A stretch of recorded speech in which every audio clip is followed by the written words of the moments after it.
बिस्मिल्लाहिर्रहमानिर्रहीम, अस्सलाम वालेकुम। लावे डॉक्टर शाहिद मसूद के साथ मैं हूँ सुमेरा सलीम। नाज़रीन, सुप्रीम कोर्ट में जजेस की तादाद बढ़ाने से मुतालिक तरमीमी बिल सेनेट में पेश किया गया। अपोजिशन की जानिब से एहतजाज किया गया और नारेबाजी भी की गई, जबकि बिल को मुतलका कमेटी को भिजवा दिया गया है। वफाकी वज़ीर कानून की जानिब से कहा गया है कि चीफ जस्टिस काजी फायसा साहब तोसी नहीं लेना चाहते और बार बार उनकी तोसी से मुतालिक बात करना गैर ज़रूरी है। एहतसाब अदालत ने नए तोशाखाना केस में बानी पीटीआई और उनकी अहलिया के जुडिशल रिमांड में 16 सितंबर तक तोसी कर दी है। इसके अलावा भी दीगर मौज़ूआत पर आज हम गुफ्तगू करेंगे। स्टूडियो में हमारे साथ मौजूद है डॉक्टर शाहिद मसूद। अस्सलाम वालेकुम डॉक्टर साहब। डॉक्टर साहब, आज कौमी असम्बली का भी इजलास हुआ है और सेनेट के इजलास में सुप्रीम कोर्ट में जजेस की तादाद बढ़ाने से मुतालिक तरमीमी बिल भी पेश कर दिया गया है। वो देखें अब क्या उसमें होता है, क्योंकि एक ज़ाहिर जजेस तो कम हैं जी, उनको ज़्यादा होना चाहिए, लेकिन जो तहरीक इंसाफ है उनका ख्याल ये है कि इसकी टाइमिंग्स के ऊपर उनको इतराज़ है कि ये टाइमिंग्स, लेकिन ये है कि अब मजमूई अदालती रिफॉर्म्स की ज़रूरत है मुल्क में, मजमूई तौर पे। अब वो जजों की तादाद बढ़ाने से होते हैं अदालती रिफॉर्म्स, या रिफॉर्म्स का कोई और तरीक़ाकार भी होना चाहिए उसके अलावा। तो ये सारी बातें जो हैं ये अब ज़ेर बहस हैं, लेकिन फ़िलहाल तो ये सियासत हो रही है, और सियासत भी क्या, बस एक हंगामा राई सी है मुल्क में, और उसको मैन मेड क्राइसिस है। और देखें ये सिस्टम कितने दिन जो है, ये अरेंजमेंट, ये सिस्टम, ये जो भी है, क्योंकि इकॉनमी और सोशल अनरेस्ट और सिक्योरिटी और रीजनल इवेंट्स में बहुत तेज़ी आ गई है, बहुत ज़्यादा। और ये बात मैं पहले भी कह चुका हूँ काफ़ी अर्सा पहले कि जो इंटरनल टर्मोइल है वो अब बाहर के जो खित्ते के और हमारे आसपास के मामलात हैं उन पर असरअंदाज होने लगा, यानी फॉरेन पॉलिसी पे, और इसको इंटरनल मैनेजमेंट क्राइसिस को जल्द ख़त्म करें। अच्छा, बहुत अहम इवेंट्स हैं, और मैंने आपसे पहले भी बात की थी ना कि ये, जैसे मैं बार बार कह रहा हूँ कि जैसे एक तारीख लिखी जा रही है, ये भी हो सकता है कि आगे जाके कभी ये जिक्र हो कि जी ये भी एक बड़ी जंग थी, और ये बड़ी जंग में हर मुल्क छोटे छोटे अपने मसाइल में केओस में फंसा हुआ था, वो देख नहीं रहा था कि दूसरे मुल्क में क्या हो रहा है, या एक बिगर पिक्चर को नहीं देख पा रहा था। लेकिन ये कि बहुत सारा केओस, बहुत सारी छोटी छोटी जंगें और हंगामे और अफरा तफरी, और ये हिस्तरादस के नाम से एक तंजीम है मज़दूरों की, और ये इसराइल में ये तंजीम काम करती है। हिस्तरादस्त, और उसकी अपील पे बहुत बड़े मुजाहरे इसराइल में आज हुए, और वो इंडेफिनेट होने जा रहे थे, लेकिन उससे पहले अदालत ने हुक्म दिया कि मकामी वक्त के मुताबिक ये 2:30 बजे दोपहर को बंद कर दिए जाएँ। हज़ारों की तादाद में, या शायद लाखों, जो भी उसकी नंबर्स को, लेकिन ये सबसे बड़े मुजाहरे थे 7 अक्टूबर के बाद, और ये जंग बंदी के लिए हो रहे थे कि ये जो 6 रमालियों की लाशें मिली हैं रफ़ा से, उसके बाद ये दबाव शदीद तर हो गया नेतन्याहू पे कि वो जो है वो फिलाडेल्फी कॉरिडोर में अपनी फ़ौज रखने की शर्त के ऊपर तमाम उसने इसराइल की सिक्योरिटी को, और जो ये रमाली हमास के पास हैं, और जो बाकी जो मामलात आगे बढ़ रहे थे सीज़फायर की, जंगबंदी, और ख़ित्ता पूरा उसको एक बड़ी जंग की तरफ धकेल रहा है। तो ये जो मज़दूर हैं इस तरह, तो वैसे तो हम कह सकते हैं ना कि ये जी बड़े ठीक है भाई, मज़दूरों की अपील के ऊपर ये हुई हड़ताल, और लेकिन ये जो मज़दूरों की तंजीम है इसराइल की, ये उनकी तारीख़, इसराइल की तारीख़, और आज भी उनकी फ़ैसला साजी के अंदर एक बहुत अहम किरदार अदा करते हैं ये मज़दूर जो हैं, ये जो तंजीम है मज़दूरों की। और इसको जो है वो जनरल फेडरेशन ऑफ जो लेबर है, और इसको वहाँ की तारीख़ में एक बहुत अहम इसका किरदार है। ये 1920 में बनी थी, 1920 में, यानी इसराइली रियासत के क़याम से तकरीबन कोई 28 साल पहले। और ये जो है ये उस वक्त बनी थी जब ये मैंडेटरी पैलेस्टाइन था, और एक धोखा और एक अजब किस्म का खेल हुआ था। और वो ये हुआ था कि यहाँ से शरीफ मक्का हुसैन बिन अली जो थे, उन्होंने सल्तनत उस्मानिया के ख़िलाफ़ उनकी जो है वो बरतानिया के साथ उन्होंने कहा कि एक अरब मुल्कों, एक बड़ा अरब मुल्क होना चाहिए, मैं जिसका खलीफा हूँ या बादशाह हूँ, और बरतानिया हमारी मदद करे तो हम सल्तनत उस्मानिया का तख्ता उलट देते हैं। अब जिस शख्सियत से उनके मुज़ाकरात हो रहे थे बरतानिया के, ज़ाहिर है कि वो शख्सियत भी तारीख़ में एक बड़ा उसका अहम रोल है, और वो हैं सर हेनरी मैकमोहन। ये सर हेनरी मैकमोहन जो हैं, इनको जितना अरब दुनिया जानती है उतना ही इनको पाकिस्तान और हिंदुस्तान और बड़े सगीर के लोग जानते हैं, क्योंकि ये जो हैं ये 1880 की दिहाई में ये यहाँ पे जो ईस्ट इंडिया कंपनी और जो बरतानवी हिंदुस्तान था, यहाँ पे इनकी पोस्टिंग हुई थी। और इन्होंने पहले तो यहाँ पर रहे, और उसके बाद काफ़ी इम्पोर्टेंट दो ऐसे मामला थे जिसमें इनका नाम आता है। एक तो ये है कि ये जो ड्यूरेंट लाइन जो पाकिस्तान और उस वक्त तो हिंदुस्तान का NWFP सूबा था ना, ये बाद में तो अभी इसको कुछ अर्से पहले जब पीपल्स पार्टी की हुकूमत थी तो इसको खैबर पख्तूनख्वा का नाम दिया गया और बड़ा ज़बरदस्त ये काम हुआ। लेकिन ये NWFP और अफ़गानिस्तान के यानी बरतानवी हिंदुस्तान के दरमियान ड्यूरेंट लाइन के अंदर भी इनका एक रोल था। और फिर ये वही मैकमोहन है जिन्होंने एक शिमला कॉन्फ्रेंस की थी जिसमें बरतानिया, तिब्बत और चीन के नुमाइंदे मौजूद थे। यानी बरतानिया हिंदुस्तान था ना, हिंदुस्तान तो बरतानिया था, तो हिंदुस्तान को क्या ज़रूरत थी कि इन हिंदुस्तान की बिहाफ पे मैकमोहन बैठे थे, और जो चाइना था और तिब्बत था, और शिमला कॉन्फ्रेंस हुई थी। और ये वो मैकमोहन थे जिनकी वजह से वो मैकमोहन लाइन बनी जो आगे जाके आज तक एक तनाज़े का सबब है। LAC तो कभी थी नहीं, कोई बॉर्डर भी डिफाइन नहीं हुए, तो वो आज तक जो एक मामला भारत और चीन के दरमियान है वो भी, उसमें भी मैकमोहन है। फिर यहाँ से इनकी पोस्टिंग हो गई इजिप्ट, और ये इजिप्ट गए और वहाँ जाकर फिर इन्होंने जो है वो वहाँ पर जो सल्तनत उस्मानिया के ख़िलाफ़ जो TW लॉरेंस और ये सारा था, तो वो रिपोर्टिंग हो रही थी पूरी की पूरी इनको मौसूफ को। और ये हेनरी जो मैकमोहन थे वहाँ चले गए।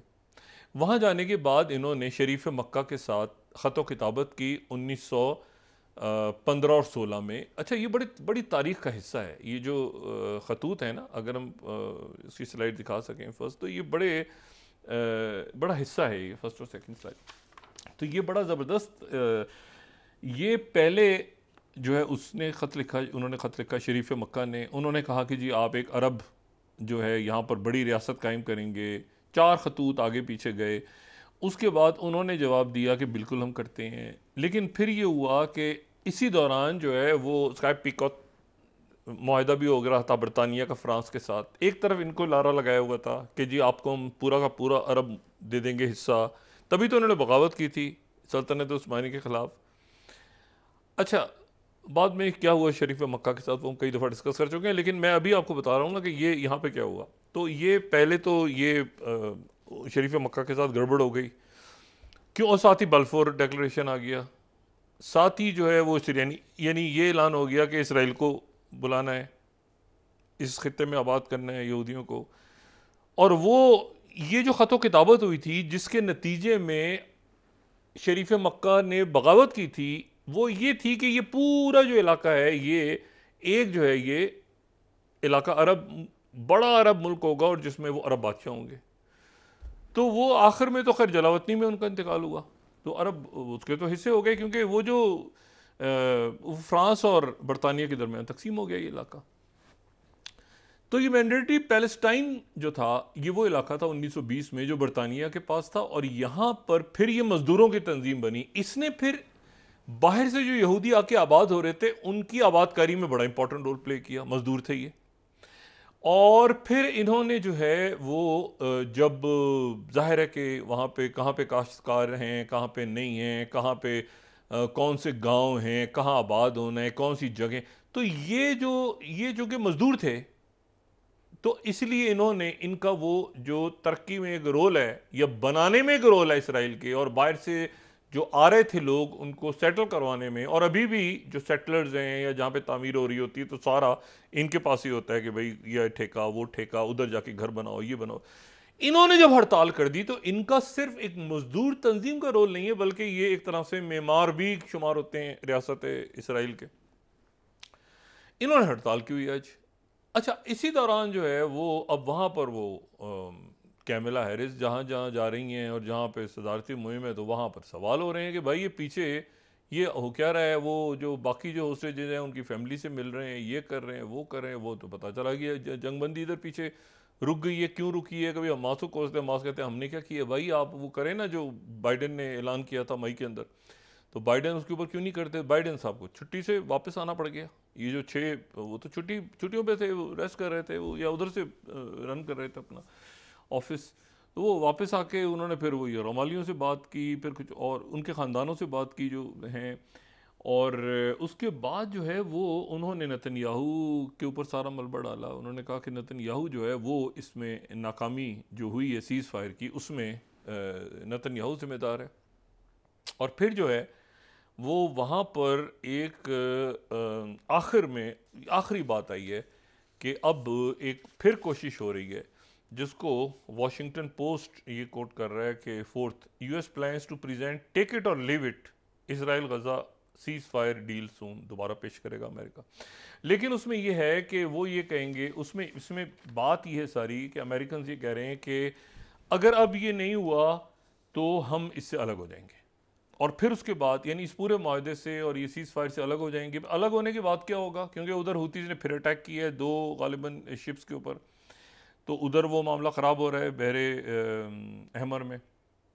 इन्होंने कहा है कि अभी भी बात चल रही है, तो ये अब अगर बात चल रही है और अभी भी मुज़ाहरे, अभी भी यानी ये मुज़ाकरात हो रहे हैं दोबारा, जिसमें मिस्र और कतर और अमेरिकन्स और इसराइल के लोग मौजूद थे, लेकिन उसके बावजूद जो है वो ये वहाँ पर नेतन्याहू का सर्वाइवल है। नेतन्याहू भी एक समझ लें कि आने वाले दिनों का ज़ेलेंस्की होगा, ठीक है, अंडर द बस। वो किस सूरत में होगा मैं नहीं जानता, अभी फ़िलहाल कहना मुश्किल है, लेकिन वो ग्रेजुअली जो है ना वो अब यानी जो वाक़यात हैं वो एक ऐसे रुख पे जा रहे हैं जहाँ पे उसके साथ वही होने वाला है जो कि ज़ेलेंस्की के साथ हुआ, वो छेड़खानी करके। अच्छा, अब एक तो ये मामला वहाँ पे उलझ रहा है, और देखते हैं कि अब इसमें क्या होता है। वो उधर वेस्ट बैंक पोलियो के दरमियान रोकना है, वो पोलियो बच्चा पोलियो फैल गई है, एक कत्लेआम हो रहा है सारा। दूसरा जो मामला है वो ये है कि जो यूक्रेन का बड़ा हिस्सा है दोम्बास ओब्लास्ट, ठीक है ना, ओब्लास्ट वो जो एडमिनिस्ट्रेटिव इलाका है, और दोम्बास उसके अंदर है, और फिर उसका जो एक बड़ा इलाका है वो निकल गया है तेज़ी के साथ ज़ेलेंस्की के हाथ से, और जो कीव है उसके ऊपर इस वक्त आप समझें जब हम बात कर रहे हैं तो इस वक्त मिसाइल्स की बारिश हो रही है। अच्छा, और इसमें जो कर्स का इलाका है तो उसके बारे में प्रेसिडेंट पुतिन ने सिर्फ एक जुमला कहा है, और उसके बाद वो मतलब, लेकिन जो तास ने खबर लगाई वो एक सेंटेंस है, Ukraine will lose in Kursk. 6th slide. अच्छा, और इसमें जो इशू है वो ये है कि जो ये बात मैं बार बार कह चुका हूँ और मैं दोबारा ही अच्छा, पुतिन बाय द वे पहुँच गए हैं वहाँ पे मंगोलिया लैंड हो गए हैं, और मंगोलिया से इशू ये है कि इन्होंने ICC के ऊपर मंगोलिया ने साइन किए हुए हैं, लेकिन वो पहुँच गए हैं, वो यानी वारंट तो निकले हुए हैं, लेकिन ज़ाहिर है कि मंगोलिया बड़ा वहाँ पे रेड कारपेट पुतिन के लिए है।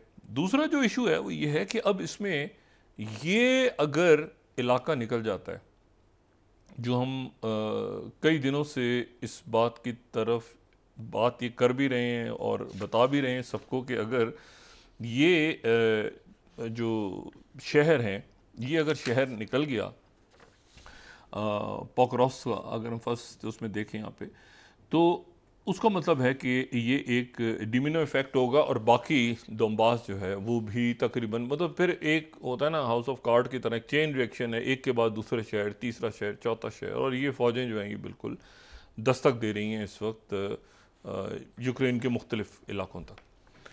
और ये जो ख़ुद अब जो अमेरिकन मीडिया है वो भी जो है, आज न्यूयॉर्क टाइम्स ने बहुत बड़ी एक ख़बर लगाई हुई है, 7 स्लाइड अगर हम दिखा सकें, with Russia on its doorstep Ukrainian town packs its bags. अच्छा जी, Ukraine gambled that its move into Russia would draw Moscow's forces away from the town of Pokrovsk. It didn't happen and now resigned residents are evacuating daily. हज़ारों की तादाद में हर रोज़ छोड़ रहे हैं लोग, और लोग जो हैं वो कहाँ जा रहे हैं, ये बड़ी इंपॉर्टेंट बात है। लोग क्रॉस करने की कोशिश कर रहे हैं यूरोप के अंदर। यूरोप के अंदर बहुत बड़ी तादाद में यूक्रेन से लोग दाखिल होने की कोशिश कर रहे हैं।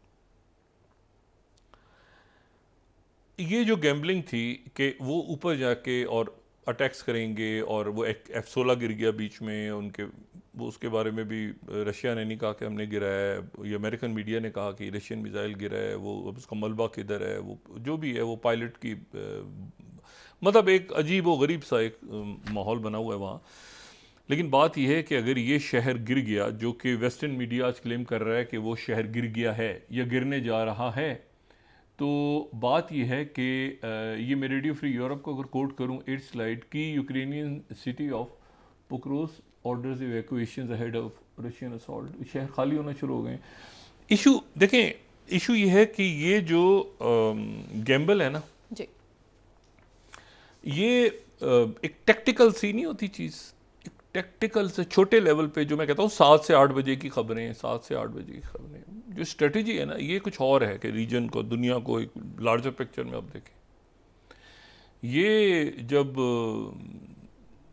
यानी पहले कभी, इस मैं छोटी सी बात करूं, बहुत पहले जब ये कोई भी रियासत होती थी या कोई भी गांव होता था या मुल्क होता था, तो उसमें जो स्ट्रेटजी थी ना, स्ट्रेटजी की जो मिलिट्री स्ट्रेटजी ख़ास तौर पे, उसकी किताबें या वो स्ट्रेटजी के जो पेजेस होते थे, वो सिर्फ बहुत थोड़े से लोगों के पास होते थे रियासत में, ऊपर की सतह पे थोड़े से लोग, उनके पास वो पेपर्स रखे होते थे। सारी फौज को भी नहीं देते थे वो, सारी फौज को वो टेक्निकल इश्यूज बताते थे, ये करो, यूं करो, इधर छापा, ये वो सारे। शहरियों को तो सवाल ही पैदा नहीं होता। ये पेपर्स ऊपर रखते थे, बहुत ज़्यादा इसको संभाल के रखते थे, और उसकी वजह ये कि वो कहते थे कि अगर ये शहरियों को ये स्ट्रेटजी के पेपर्स मिल गए या बाकी नीचे फौजियों को मिल गए तो बगावत हो जाएगी, उनको पता चल जाएगा स्ट्रेटजी क्या है। तो स्ट्रेटजी की जो स्ट्रेटजी है वो एक बड़ी ऐसी चीज़ है जो संभाल के, छुपा के, और इसीलिए फिर वो जब हेटीज़ ने कब्ज़ा कर लिया फ्रेंच को पहली दफ़ा ये लैटिन अमेरिका में, तो उन्होंने सबसे पहले उन किताबों के कब्जे में किया। उनका नेपोलियन से लड़ने का तरीका यही है, सबसे पहले वो किताबें पढ़ो जल्दी जल्दी जिसमें वो स्ट्रेटजी की बुक्स हैं। उन्होंने वो जो डिफीट हुई, उन्होंने कहा नेपोलियन की स्ट्रेटजी पढ़ो, तो उन्होंने सबसे पहले वो किताबें पढ़ा के जल्दी से जनाब वो सीखा कि ये जो है ना, यहाँ पे नेपोलियन आ रहा है तो उसकी फ़ौजें आ रही हैं या आएंगी, तो यहाँ पर उनसे लड़ना कैसे है। फ्रेंच स्ट्रेटजी को समझने के लिए ये सबसे पहले उन्होंने वो किताबें दबोची थी। अब यह है कि ये इन्होंने एक बड़ी स्ट्रेटजी समझने से पहले ज़ेलेंस्की ने एक छापामार कार्रवाई कर दी कि अंदर पहुंच गए। उसने कहा कि ये यहाँ से प्रेशर हटेगा, मैं अंदर जाता हूँ, और वो F-16 लेके और ये और वो सारा, वो पीछे जो ईस्टर्न यूक्रेन है, दोनबास का इलाका, किसी मरहले पे आप देखें पुतिन ने अपनी फ़ौजें यहाँ पे कर्स्क के इलाके में मूव नहीं की। उन्होंने कहा वो आ रहा है, आने दो भाई, कोई इसको ज़ेलेंस्की को सोचना नहीं चाहिए कि मैं आगे बढ़ रहा हूँ तो रशिया को तो तमाम मुल्क से रिजर्व फौज उसके मुकाबले में ज़मीन पे उतार देनी चाहिए थी। उन्होंने कहा आने दो, आने दो, आगे आगे और आ जाए आ जाए आ जाए। ये कर्ज जो है ये दूसरी जंग अजीम का वही शहर है जहाँ पे ये पलटा हुआ था जंगों का, बड़ी बड़ी जो जनरल विंटर या उसको जनरल फ्रॉस्ट जो भी कहा जाए, या नेपोलियन वॉर्स में। तो ये बड़ा इंपॉर्टेंट है, यहाँ दाखिल होना इंपॉर्टेंट है। मतलब कहते हैं ना लोग आते अपनी मर्जी से, जाते हमारी मर्जी से। तो आ तो गए, जाएंगे कैसे वापस, ये एक रौला है बहुत बड़ा। अब मसला ये है कि ये वहां पे हो गया वाकया। उसके साथ ही दो मुल्कों ने आज बड़े ऐलानात किए हैं। एक तो तुर्की की तरफ से ब्लूमबर्ग ने ये बहुत बड़ी खबर दी है कि तुर्की जो है वो बाकायदा, उसने ये हम ब्लूमबर्ग को 5th स्लाइड कि जो उसने ब्रिक्स में शामिल होने के लिए 5th स्लाइड हम दिखाएं अगर, उसने जो है वो अक्टूबर में जो रशिया में समिट होने जा रही है उसमें टर्की ब्रिक्स का मेंबर बनने के लिए सरफहरिस्त है। ये पहला मुल्क होगा जो नेटो का मुल्क रुकन होगा और ब्रिक्स का मेंबर बनेगा। जो नेटो का मेंबर होगा और ब्रिक्स का मेंबर बन जाएगा, और ये अक्टूबर के अंदर रशिया में जो ब्रिक्स की समिट है उसमें टर्की एंटर होने जा रहा है। अच्छा, टर्की है मतलब टर्की को आप मतलब समझेंगे एक बड़ी पावर है Turkey. Saudi Arabia, Turkey, Iran, Egypt, Ethiopia, और एक मुल्क ऐसा है जो ब्रिक्स के न्यू डेवलपमेंट बैंक का मेंबर बन गया है। ब्रिक्स का अपना बैंक है ना, जो कि आगे जिसने ब्रिक्स की करेंसी डी डॉलराइजेशन ये सारा कुछ करना है, तो उनका एक बैंक है न्यू डेवलपमेंट बैंक, एनडीबी जिसको कहा जाता है। एनडीबी का मेंबर बन गया और वो है अल्जेरिया। अल्जेरिया जो है वो मेंबर बन गया है आज से जो है वो उनके नेशनल डेवलपमेंट बैंक का, ठीक है। और ये रॉयटर्स 9th स्लाइड। पहला मुल्क जो ब्रिक्स से बाहर था, और जिसको मेंबर बना लिया था न्यू डेवलपमेंट बैंक ने। देखिए मुल्क इस वक्त मूव कर रहे हैं, रियासतें तेजी के साथ फैसले, बड़े फैसले हो रहे हैं ना, जो बस इसमें 8 से 9 और 9 से 10 और ये मिले उससे बात होगी तो उससे नहीं होगी, तो ये लगे रहे। ये इससे मुल्क का नुकसान हो रहा है, ठीक है, रियासत का नुकसान हो रहा है। और जो अल्जेरिया जो मेंबर बनने जा रहा है, ठीक है, और ये जो है ये राइटर्स को हमने दिखा दिया यहाँ पे, ऑथोराइज कर दिया अल्जेरिया को ज्वाइन करने। पहला मुल्क जो ब्रिक्स का मेंबर नहीं था लेकिन ब्रिक्स बैंक में शामिल होके, और जो के ब्रिक्स के ये जो मेंबर थे बाकी Saudi Arabia, Egypt, UAE, Iran, Ethiopia, Argentine तो निकल गया था बीच में, लेकिन अब इसमें टर्की आ रहा है, तो बड़े मुल्क। और 30 मुल्कों की लाइन लगी हुई है जिन्होंने अप्लाई किया हुआ है, और थाईलैंड भी शायद आ जाए फॉरन, अभी जो इनिशियल एक्सपेंशन हो रही है। लेकिन मामला ये है कि जो पहला मुल्क आ गया था इसमें जिसने लोन भी ले लिया और इन्वेस्टमेंट भी कर ली, वो बांग्लादेश ब्रिक्स का मेंबर नहीं है, उनके एनबीडी का मेंबर वो बन चुका है 2021 में। और ये जो बात है ये बड़ी इंटरेस्टिंग बात है कि वहाँ पर जो है ये, अच्छा ये अब देखेंगे यहाँ पर ये हमारे दाएं बाएं हो रहा है सारा, ठीक है। अल्जेरिया, वो नॉर्थ अफ्रीका, वो कोना वेस्ट अफ्रीका कहा जाए जैसे भी अल्जेरिया, और यहाँ से आप टर्की को एंटर करा लें। उसके साथ ही जो एक अच्छा ये यानी हम यूक्रेन की बात कर रहे हैं, रशिया की बात कर रहे हैं, ब्रिक्स की बात कर रहे हैं। अगले महीने ब्रिक्स की एक्सपेंशन होने जा रही है, अक्टूबर में टर्की आ रहा है उसमें। और साथ ही ईस्ट जर्मनी की रियासतों का इलेक्शन का रिजल्ट आ गया, जिसमें pro Russian, anti West, anti NATO और एंटी यूक्रेन पार्टियां जीत गई, ठीक है। एएफडी, और एक रियासत में एक पार्टी ऊपर है जो बाएं बाजू की है, दूसरी रियासत में जो दाएं बाजू की है, लेकिन दोनों वो हैं जो कि मरकज़ के या मगरबी ये जो ओवरऑल यानी दोनों का मौक़िफ़ एक ही है, एक एक्सट्रीम राइट विंग है, एक एक्सट्रीम लेफ्ट विंग है। तो यहाँ जो है यहाँ पे रौला पड़ा हुआ है अब कि भाई अब क्या करना है। और ये एक बड़ा सवाल है कि ये पूरे यूरोप के अंदर, अच्छा ये इमिग्रेंट्स के भी ख़िलाफ़ हैं, ठीक है, इमिग्रेंट्स के भी ख़िलाफ़ हैं, और जो इनके सरबराह हैं जॉन बिजॉन हॉकी, अगर मैं सही तरह से पढ़ूँ तो ये कुछ अर्सा पहले इन पे मुकदमा कायम हो गया था कि इन्होंने वो हिटलर या नाजी जर्मन्स के इन्होंने नारे लगाए थे, ठीक है, तो वो जीत गए जनाब। अच्छा अब ये जो है ये गार्डियन इसके ऊपर जो तबसरा कर रहा है तशवीशनाक बात है पूरे यूरोप के लिए और पूरे मगरब के लिए। तो 11th आपको अंदाज़ा होगा ज़रा यूरोप का कि 11th स्लाइड में दिखाएं कि success of far right AFD shows East and West Germany are drifting further apart. जो बात मैं 4-5 दिनों से कह रहा हूं कि ये जर्मन इलेक्शंस को बहुत इंपॉर्टेंस इसलिए दें कि ये वो इलाका है जहां पे दरिस्तां हैं और जहां पे बर्लिन वॉल बनी है, और फिर वही उसी तरह से तकसीम हो गई है और बर्लिन वॉल गिरी। क्या कोल्ड वॉर ख़त्म हो गई थी या कोल्ड वॉर की कंटिन्यूएशन है? ये बात हम करते रहे, काफ़ी दिनों से डिस्कस कर रहे हैं इसको। और फाइनेंशियल टाइम्स ये कह रहा है 10th स्लाइड में देखें कि victory for AFD raises difficult question about east Germany. East Germany का क्या होगा?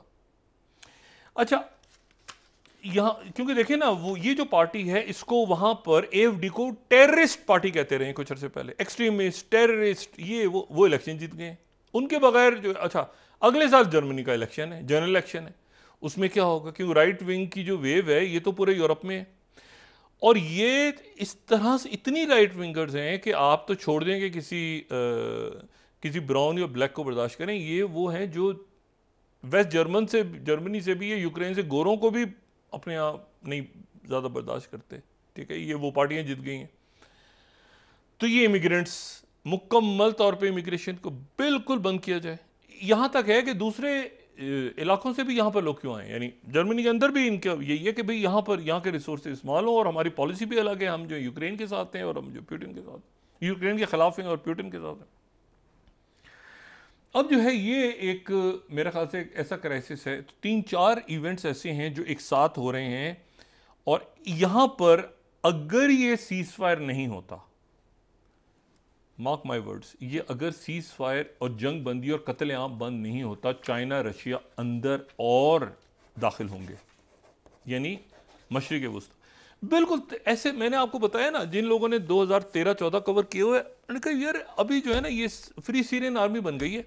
मैं एक खलीजी रियासत में उस वक्त मौजूद, तो एक 5 स्टार होटल में ऐसे ही दोस्त साहब खींच के ले गए, तो वहाँ पर एक वैसे वहाँ तो 5 स्टार होटल्स तो पता नहीं 7 स्टार होटल्स भी हैं, लेकिन 12, तो वहाँ पे अचानक सामने हटो बचो शुरू हो गया। तो एक साहब आ रहे हैं, उनके साथ बहुत सारे लोग, मतलब बहुत सारों से, मतलब 15-20 सिक्योरिटी, ये वो सारे। कौन है भाई?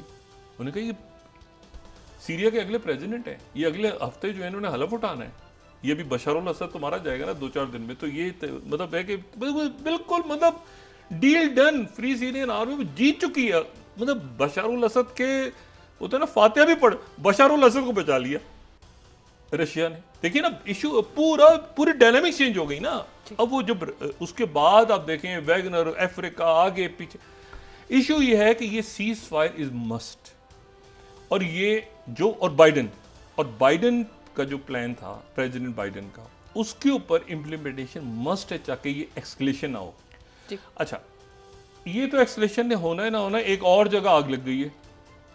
अच्छा वो आग लगी हुई थी, वो चिंगारियां फिर शोले बन के जो है ना वो भड़क उठे हैं और एक हंगामा बपाया। वक्फा नहीं होते बाबत। नाज़रीन वापस आते हैं एक छोटे से ब्रेक के बाद।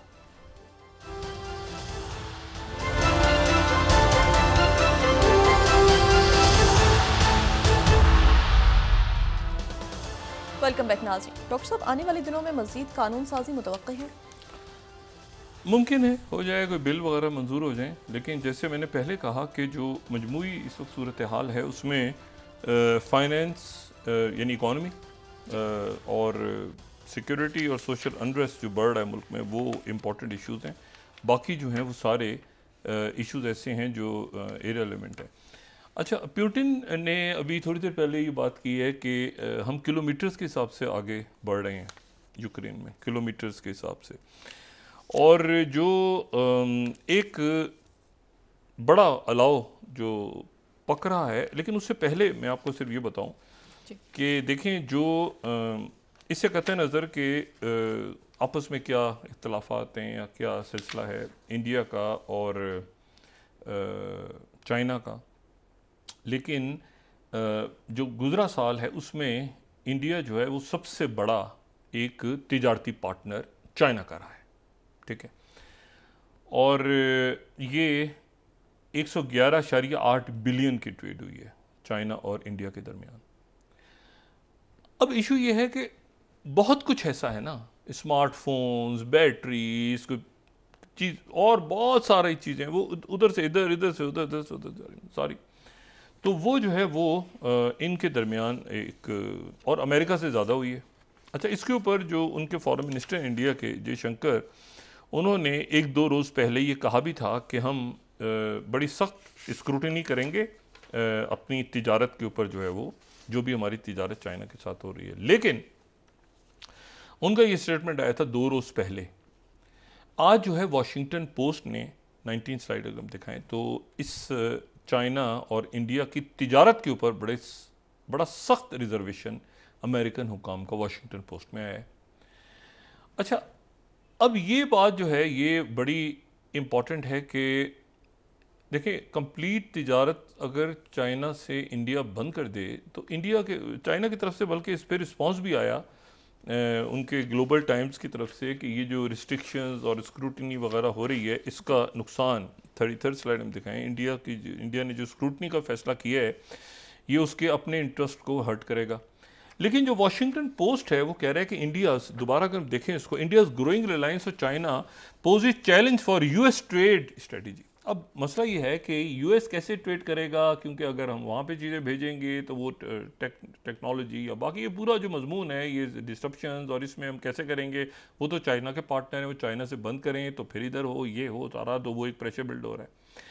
लेकिन जो दूसरा इशू है, तो एक ये दबाव आ रहा है, दूसरा ये है कि जो मणिपुर है वो पिछले कई रोज से, मैं इसको 1-2 दिन अवॉइड किया, लेकिन आज मामला ज़्यादा ख़राब हो गया है पिछले 24 घंटों में। और मणिपुर जो है ये जहन में रखें कि ये वो 7 सिस्टर स्टेट में से एक स्टेट है और एक ऐसी स्टेट है जिस स्टेट का बहुत बड़ा बॉर्डर म्यांमार के साथ लगता है, आसाम के साथ भी लगता है, नागालैंड के साथ भी लगता है, ठीक है। और ये जो है इसका बॉर्डर जो है ये लगता है बहुत बड़ा बॉर्डर जो है वो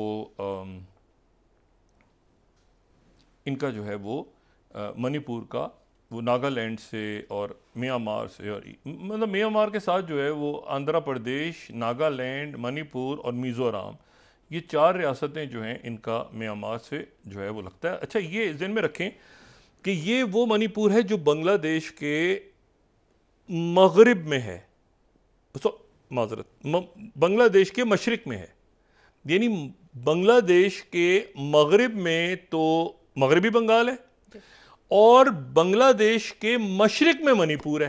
ये देखें, ये जो ज्योग्राफी है ना ये बड़ी अजीब है।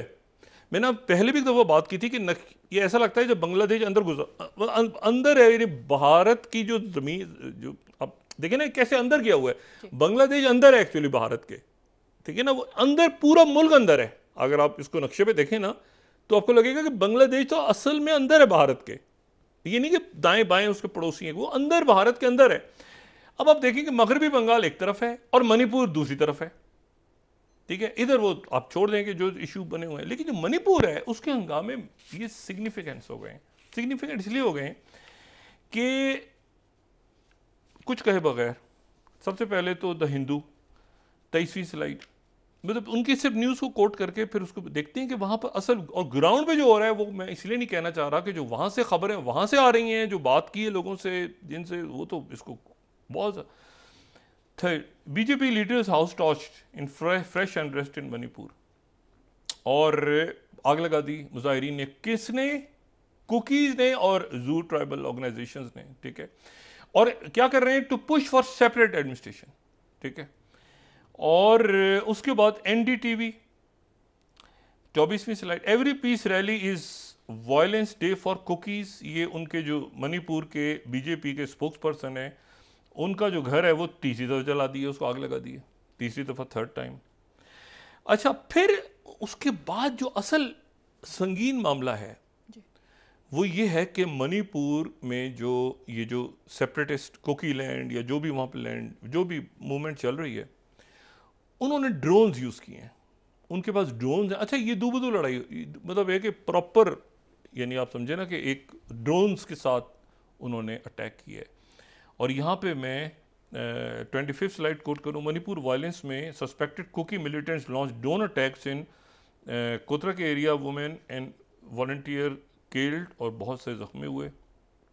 और हिंदुस्तान टाइम्स बता रहा है कि क्राइसिस वर्सन, 26वीं slide, first ever drone attack, police suspect pros with technical support. और 2 लोग मारे गए हैं कुकी, ये फिर NDTV 27 injured as suspected Kuki यहाँ पे। और फिर उनके जो एमपी हैं बिमोल एकरुजम, उन्होंने 28वीं स्लाइड, अगर मैं इम्फाल वहाँ का, यानी आप समझें कि कैपिटल है मणिपुर का, तो this is no Ukraine, this is Manipur. यानी वहाँ पर सिचुएशन जो है वो इतनी ज़्यादा बिगड़ गई है कि उसके नतीजे में जो है वो कह रहे हैं कि ये यूक्रेन नहीं है, ये मणिपुर है। अच्छा, ये मैं आपको सिर्फ बता दूं, मेतीस की अक्सरियत है, वो सेपरेटिस्ट चाहते हैं यहाँ पे किंगडम एक बनी रही है माजी में वो। लेकिन इशू ये है कि इसको आप मिला के पढ़ें उन इवेंट्स के साथ जो कि बांग्लादेश, अच्छा मुकम्मल पोरस बॉर्डर है। अब ये भूल जाएं कि जो मणिपुर में हो रहा है वो नागालैंड में नहीं होगा, जो नागालैंड में हो रहा है वो।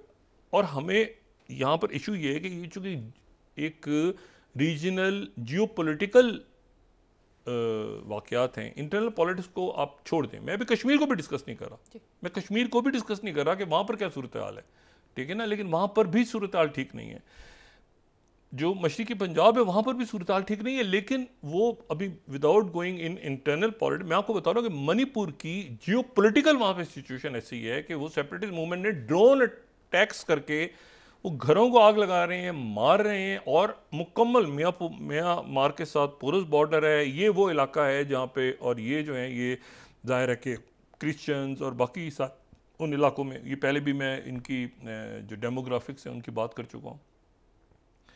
तो ये तेज़ी के साथ इरप्ट हो गया है मणिपुर, ये फ़ौरन बांग्लादेश के अंदर रिजीम चेंज हुआ है, मणिपुर के अंदर सेपरेट अब रियासत चाहिए, क्योंकि वहाँ पर ये है कि जी ये तो हसीना वाजिद और ये मोदी सरकार, इनकी ग्रिप ख़त्म हुई है बांग्लादेश से, तो वो तो इधर मतलब अब एक खुल के पूरा इलाका है ना, वो कहते हैं अब तो इनका कंट्रोल ख़त्म हो गया है ईस्ट के ऊपर। ये जो है, मैं फिर बता रहा हूँ कि मणिपुर बांग्लादेश के मशरिक में है, यानी जब आप लुक ईस्ट करेंगे ना, अगर यानी बांग्लादेश से लुक ईस्ट करेंगे तो वहाँ मणिपुर होगा, ठीक है ना। और ये देखें ना, ये यानी बांग्लादेश में बैठ के आप अगर लुक ईस्ट बनाएंगे ना तो असल में मणिपुर वहां होगा, और मिजोरम भी वहीं होगा, और नागालैंड भी वहीं होगा, और आसाम का बड़ा हिस्सा भी वहीं होगा, और ये मलयाला का बहुत हिस्सा भी वहीं होगा। यानी बांग्लादेश की ज्योग्राफी ऐसी है। तो असल में वो बांग्लादेश की लुक ईस्ट पॉलिसी है, अब वो इंडिया की लुक ईस्ट पॉलिसी नहीं है। इंडिया की लुक ईस्ट पॉलिसी में तो बांग्लादेश आ गया, वो उनकी लुक ईस्ट पॉलिसी है। उधर जो है ये हंगामे हो रहे हैं, और एक सेपरेट है। तो अगर आपने वहां जाना है, वहां पर पहुंचना है, तो या तो सिलीगुड़ी कॉरिडोर से जाएंगे या बांग्लादेश से कैसे जाएंगे? अब बांग्लादेश से कैसे जाएंगे? तो या तो सिलीगुड़ी कॉरिडोर तक जाएंगे, और ये अगर हंगामे बढ़ गए तो ये सिलीगुड़ी कॉरिडोर क्या चिकन नेक कुकर की क्या मैं कहूं, मतलब ये बड़ी अजीब सी बात है, कुकर की गर्दन ही बनेगा ना, क्या बनेगा। अच्छा, इशू ये है कि इसमें खुदारा जो मोदी सरकार से गुजारिश थी कि हम तो रिक्वेस्ट कर सकते हैं, हम बता सकते हैं, ये मेरा ख्याल है 2-4 साल तो हो गए हैं, अब तो ये ऐसे रट्टे गए हैं ना, ये चिकन नेक और सारी बातें, अब तो कुछ कहना भी लगता है हमारी कोई बात ना इधर सुनता है, ना उधर सुनता है, ना उधर सुनता है हमारी बातें नहीं सुन रहा। हम कह रहे हैं भाई, ये पाकिस्तान से मसाइल आपके काम है, आप यहाँ एरा ऑफ अनइंटरप्टेड डायलॉग, जिसको मुशाहिद साहब ने डायलॉग ऑफ द डेफ कह दिया। अच्छा, डायलॉग ऑफ डेफ भी अजीब है, यानी दो लोग जो हैं एक दूसरे से गूंगे बातें कर रहे हैं, तो वो फिर बातें क्यों कर रहे हैं, वो हाथ से बाहर आ। एनीवे वो शायद सबसे पूछेंगे कि वो कैसे डायलॉग कर सकते हैं दो टाइप। लेकिन सवाल ये है कि वहाँ जो इश्यूज खड़े हो गए हैं इस वक्त, अब इनको आप ज़रा, मैंने आपसे बात की ना कि ये बांग्लादेश का लुक ईस्ट है और ये बांग्लादेश का एक्ट ईस्ट है। मणिपुर, मिजोरम, नागालैंड, ये बड़ा क्राइसिस है, ये बड़ा क्राइसिस जन्म ले रहा है। और अगर इसको प्राइम मिनिस्टर मोदी ने और जयशंकर ने मतलब एरा ऑफ अनइंटरप्टेड डायलॉग, तो उधर जो हालात हैं उनसे तो डायलॉग करें, उधर तो देखें, ये मामला हाथ से निकल जाएंगे। हम तो देखिए बात कर सकते हैं, पहले भी ने बात की थी कि सिक्योरिटी का इशू है तो उसको डायलॉग वायलॉग से करें। उस वक्त ही बांग्लादेश नहीं हुआ था, देखिए मणिपुर में पहले हंगामे हो रहे थे, उससे पहले हसीना फरार नहीं, तो जुमला बड़ा अजीब सा हो जाएगा, उससे पहले हसीना वाजिद वहीं थी। अच्छा, तो इशू ये है कि वो अब तो बांग्लादेश में चेंज आ गया है, तो बांग्लादेश के चेंज के बाद अब बांग्लादेश के लुक ईस्ट और एक्ट ईस्ट पॉलिसी में ये रियासतें क्या बांग्लादेश के साथ या एक अलहदा रियासत के साथ, मैंने कहा मैप मैटर कर रहा है। अगर ये किसी और रियासत में होता तो मैं ये बात नहीं करता। ये चूंकि बांग्लादेश के एक्ट ईस्ट पॉलिसी जो है या लुक ईस्ट का है सारा सिलसिला, तो ये अब कंसर्न, मैटर ऑफ कंसर्न होना चाहिए कि वहाँ पर जो इवेंट्स हैं, ड्रोन अटैक्स और हमले और असलहा पोरस बॉर्डर्स हैं, नागालैंड पे साथी असर पड़ेगा, मिजोरम पे पड़ेगा, नागाज अपनी जगह पे मौजूद हैं, खड़े हैं पहले भी। तो ये मेरा ख्याल है कि ये जो रीजन में इवेंट्स हो रहे हैं, और मैंने आपसे कहा बाकी जगह पर भी बहुत से मामला ठीक नहीं हैं, लेकिन मैं इस वक्त उन पर बात नहीं करना चाह रहा। मैं बात कर रहा हूँ सिर्फ जो वहाँ पर कत्ल व गारत हो रही है उसको एकदम से, जिसमें तेज़ी आ गई है, उसको ये रोकें, वरना जो मामलात हैं वो बिगाड़ की तरफ जाएंगे। और ये एक नया जियोपॉलिटिकल क्राइसिस जो है वो पैदा हो रहा है साउथ ईस्ट एशिया में। जी, बहुत शुक्रिया डॉक्टर साहब। ईस्ट एशिया में। जी नाज़रीन, के साथ ही आज का प्रोग्राम में अपने इख्तिताम को पहुंचा। मुझे सुमेरा सलीम को इजाज़त दीजिए। अल्लाह ने के बाद। जी डॉक्टर साहब, अपने दोस्तों रिश्तेदारों गिरदोनवाह के लोगों का सब ख्याल रखिएगा। अल्लाह हाफ़िज़।